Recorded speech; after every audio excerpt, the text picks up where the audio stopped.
Hey kids, this is Ivan. How you doing? Today I'm going to do a video response to Tetsubo57 where he posted a video called 20 Questions. And it was about 20 questions that have kind of been going around the gaming sphere, as he said, in terms of how do you play your game. And it's kind of a good list to ask, like a prospective DM, to see whether you might fit in his game or not, if you kind of agree on some gaming things. And despite the fact that Tetsubo57 is responsible for my YouTube channel because my first ever video was a rebuttal of one of his, and despite the fact that he prefers Pathfinder and I prefer things like First Edition and BX, we actually agree on most of these things because I think we're both smart and reasonable people. So I'll go over the list and just give my answers, and if you want to hear his answers, you'll have to watch his video. So I'll try to do this as quick as I can. What's your ability score generation method? That's number one. I prefer 46 drop lowest. I think usually this gives you a very usable character. I'm into letting you switch two scores, so say you wanted to play a fighter and you didn't roll a very good strength, you can kind of like switch that with something else.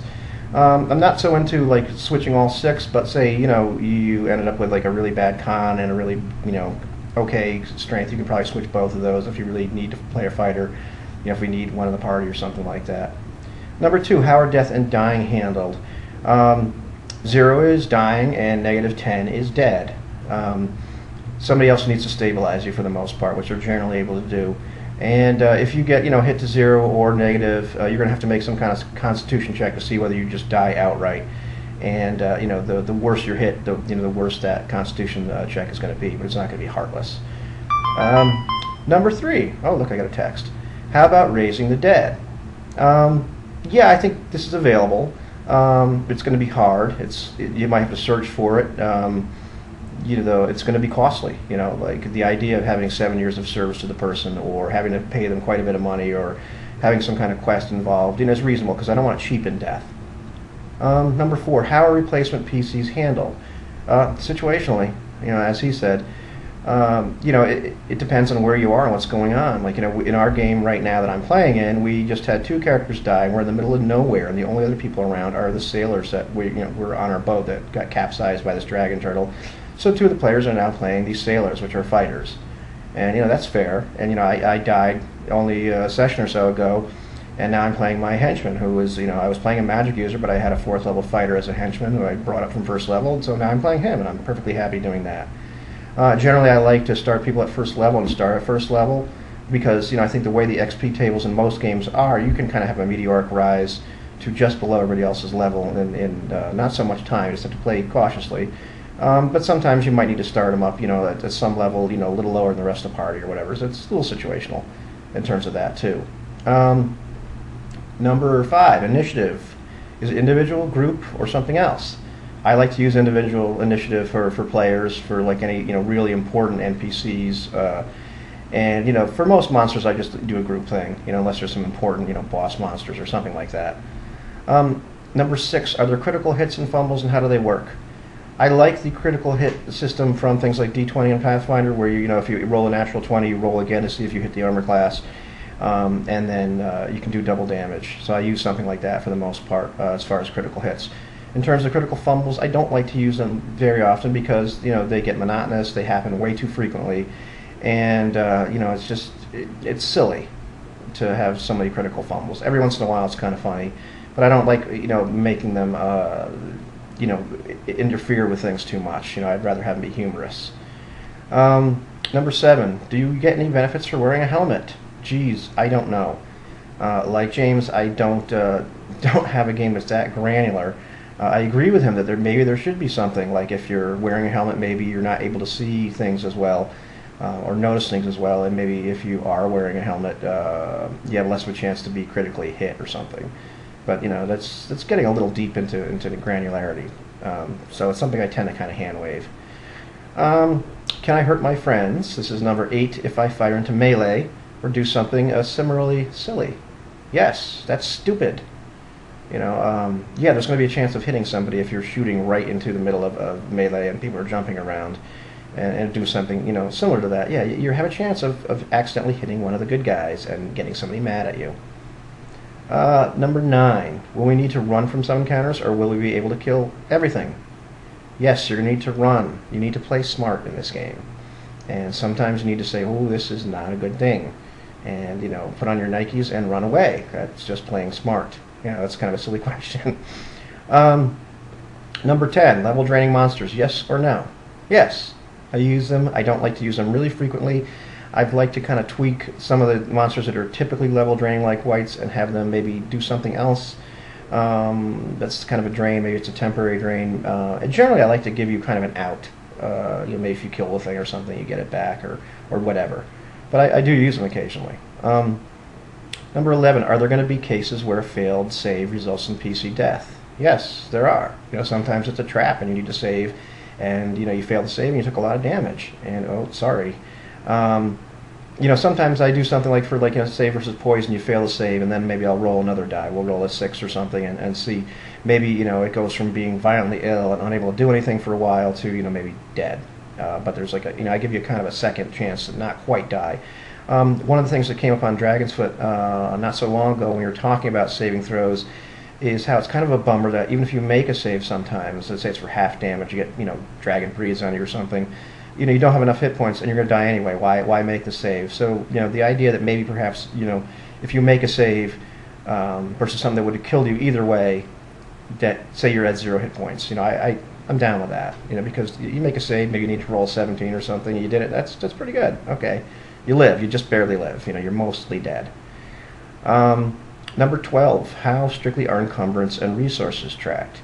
I've recently started using the system that they use in Lamentations of the Flame Princess. So there's items. It's not so much by weight, it's by what kind of armor you wear and then the number of items you're carrying, and some are really bulky items.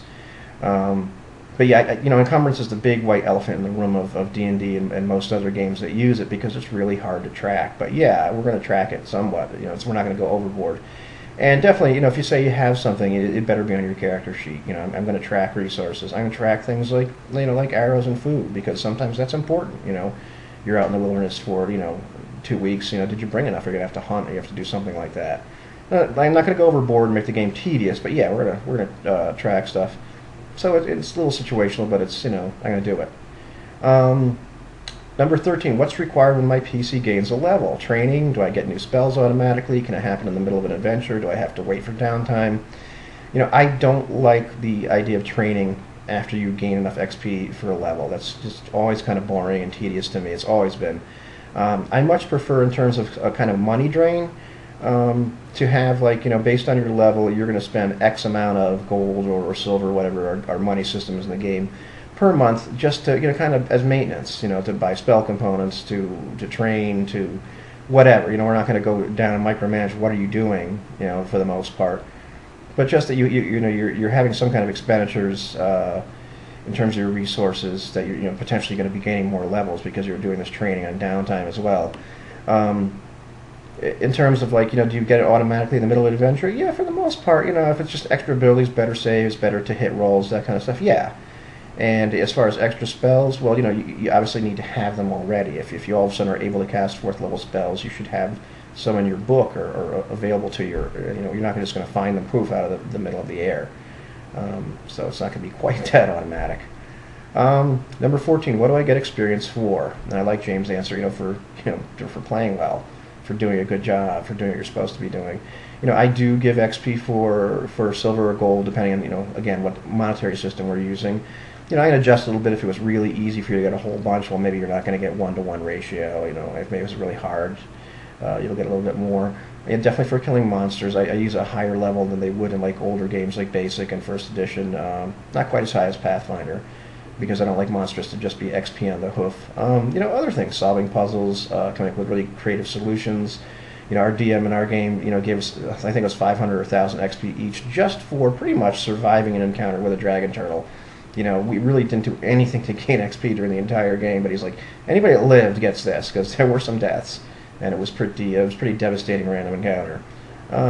So that kind of thing. The only thing I kind of shy away from is you completed this task or adventure, because I don't like to railroad people. I don't want, the thing that's giving you levels is to do what I say as a DM. So, I kind of shy away from that and sort of do it, but, kind of don't make it the main source of XP. But if you're smart, if you play well, you should get XP.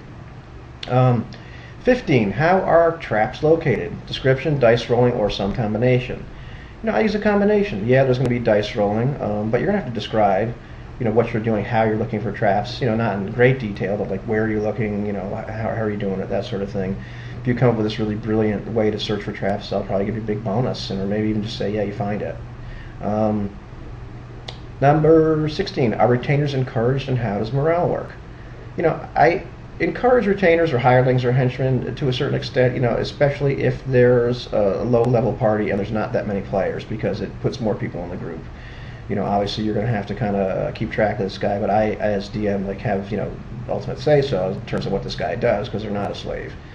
So, we're very much in line in terms of our agreement in that. As far as morale, I use the old morale system from Basic where it's 2d6, and I don't always go by the book in terms of you should roll morale during this, and this. But when it makes sense that somebody might get a little freaked out and run, then yeah, I'm going to roll morale. And obviously, the better you treat somebody as a henchman, the more morale they're going to have. And the worse you treat somebody, the less loyal they're going to be. And I'll roll morale for monsters too, because sometimes I like to be surprised as a DM. Did it run away or not? Number 17. How do I identify magic items? Again, in their various versions, I like the detect magic, identify spells, that sort of thing.